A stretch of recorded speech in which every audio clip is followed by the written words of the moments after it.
We got out-competed a little bit tonight, credit to them, and we're up early first half again, and we haven't been able to play two halves, and for whatever reason, did it again, but they made some adjustments that were hard for us to switch when that game got tight. We didn't have any answers, and we'll have to really look at ourselves and do a better job. Jamie, go ahead. Coach, it was kind of the culmination of the trend we saw the last couple games with Winthrop and UCSB of just second half leads becoming very, very slim, and then in this one becoming a loss. What do you think it's going to take to kind of change that trend to get back to playing 40 minutes of basketball? You know what? Like I said, we're an unformed team, or we haven't been in a tight, tough game yet. So not the way you want to do it, but that's kind of where hopefully we can learn. Like, hey, we've been here. It's hard to learn the lesson when you've won the games. Like, we can make a lot of excuses why it happened to Winthrop, but we won. It was never got under 5. But there's a malaise there. There's an effort issue that we got to address, and then you come out and they were scrappy, and then there was a little fool's goal being up 40-21, and then they closed that half out with a 7-0 run, and I just didn't feel comfortable about it, and I just know that feeling I felt like we're hoping they go away, and they weren't going away. They were just 24. You just turned the game momentum. I mean, they were really in trouble, and he got in the game. He really solved a lot of issues for him, and we should be able to do a better job on him. It just seems that the defense is still kind of trying to figure things out, and you can correct me if I'm wrong there, but last year I don't think anyone broke 70 against you in non-conference play this time. You've got a couple teams that have done it. Do you feel like there's still kind of that feeling out process on defense with so many new faces? No, we got some more. We have too many one-way players that they need to get better on that end. Obviously, not having Noah and TJ available affects that. But even with them, we've been going the wrong way there. So, and we've been trying to, and usually zone's pretty good for us, and trying to change momentum in that, and it's been really bad, and we haven't had a chance to practice to get that under control. And again, a little bit youth showed. I mean, Muhammad wasn't his. He looked like a young guy out there today, and got in foul trouble, and then just tentative, and those things add up too. You mentioned Noah and TJ. Kind of, what's their status on health? I think it's. I don't know. I think we'll have them for Wednesday, but it's too early to tell. But I think within this week we should be if they trend the right way. They just get nicked up in practice, or it happened against Winthrop? TJ got it in the Winthrop game, and then actually no one practiced yesterday. So, that affects your team always. But doggone, I thought we would still have a good opportunity to we had our chances there, and we just didn't perform. Yeah, missing those two guys, and then you guys also have, some foul trouble in that second half. I guess how much did that with Roberts and a couple other guys with 4 fouls? Yeah, it mattered. I mean, we're plus 14 with Ty out there, so that means we were minus the 11 minutes he was in the game. We lost by 19. That's enough. I know. So he was pretty important to just our rudder out there. And just we had some guys that probably hadn't played. Mike played 35 minutes.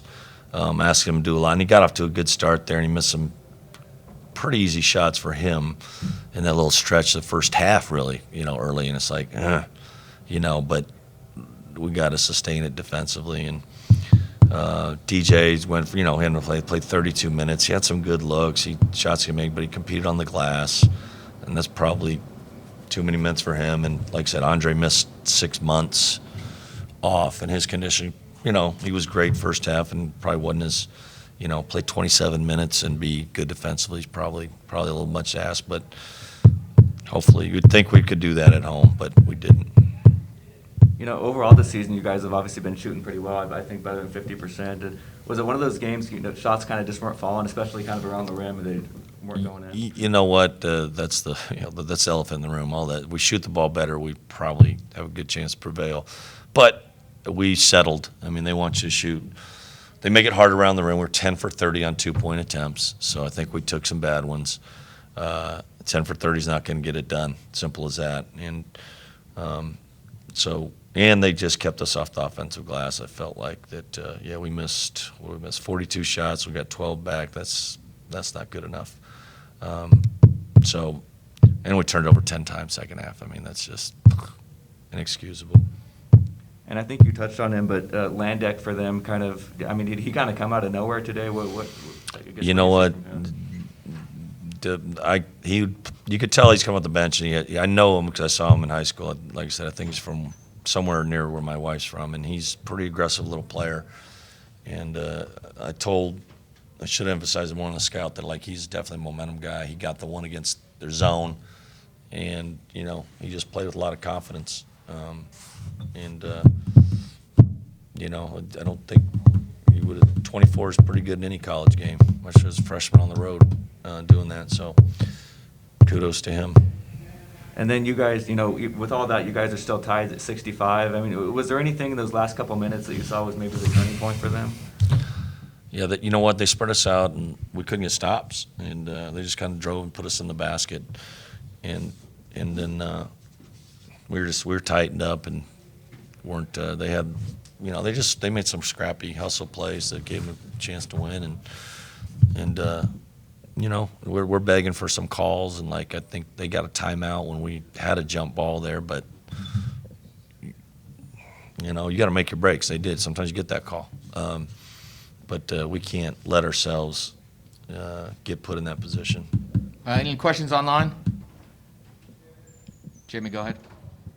Just the other thing I wanted to ask about is actually a couple things. You mentioned the 2-point shots and just being 10 of 30. Do you think there's a mental side of it, though, when the shots just don't fall and you start to kind of overthink it a little bit as from the player standpoint, especially because, you know, you mentioned Mike was missing some shots that, you know, he normally makes and they weren't bad looks, just the ball wouldn't go in? I think you put a pressure on yourself 100%, especially when you're not guarding. You know, if you're guard, you're not thinking about it. You know what I mean? Like, there's a lot of pressure to make those if you're not getting stops. And that's kind of where we've been, just a happy-go-lucky team that's like, we've got off these big starts and we've exchanged baskets and had enough of a pad to, you know, get to the end. And I think it's a false sense of confidence there. And tonight they kept punching at us, and you know, probably with the, you know, they made an adjustment where they played smaller in the second half, and with our foul trouble and not having Noah and TJ, it was a little hard to figure out what was the best way to approach that from our end. I knew that would be tricky, this way they did it, and we didn't find a way there. And then last thing for me, Tyrell, when he was in here a minute ago, said, you know, that he didn't say it was a good thing, but he said it felt like sometimes the team was getting a little too comfortable, that this would be kind of a good wake-up call to, you know, to remind them. I think, as you've said, you know, you guys haven't proven anything yet. That it's you kind of agree with what he said, and just that's the sentiment that you've shared a couple times. No, I'm sure it hurts him. He hadn't lost. He'd won 35 of the last 36 games he played in. You know, I think, or whatever it was. So he understands, regardless of level, he knows what a good attitude is and what a winning attitude. You know, and he has things he has to work on too. But that's nice to have in the locker room. In that I hope our guys understand that he's speaking of experience and what it takes to be a winner. And I think we got our staff. I mean, Coach Shaw's won a bajillion games as a head coach and assistant. Derek Phelps won a national championship. You know, so they know that's big. That's when they talk analytics, it's the most important analytic is just helps your culture and that stuff. So I think he knows what he's talking about, and he should have more influence in the locker room. Even though he's a first-year guy, him speak on that is sometimes just like, hey, it's helpful for the coach. It's beyond support. He's like, no, we got to get our stuff, our act together, and you can lose a game like that. But let's not do it because we didn't defend, we didn't compete the right way. It all takes one guy not to show up. We had a couple guys that weren't prepared. Whatever, I don't know what that is. That's my job, is get them ready. But that'll be addressed too.